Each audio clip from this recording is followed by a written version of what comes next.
Look at this muscular development. It's good, man. You appear to have a little bit of gynecomastia, Right. which is overdevelopment of male breast tissue from the steroids, okay? The major component of your asymmetry is not based on the lack of muscle between the two sides, but based on the overdevelopment of the breast tissue.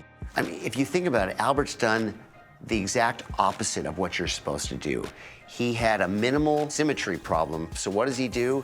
He overdevelops the chest muscle on his right and the breast tissue overlying that. The plan would be to tackle this in 2 stages. First, we'll reduce the right side and figure out what we're trying to match, and then we'll put the pec implant on the left side once we know what the right side looks like, all right? Okay. Hopefully getting my surgery done the second time around, it actually comes out the way it was supposed to come out. I'm a little bit older, smarter, and I'm not in Mexico this time, so it should go good. And if you can design a personal training program for him, I'd really appreciate it. I'll 'cause get on that. I'll get on it. Seriously.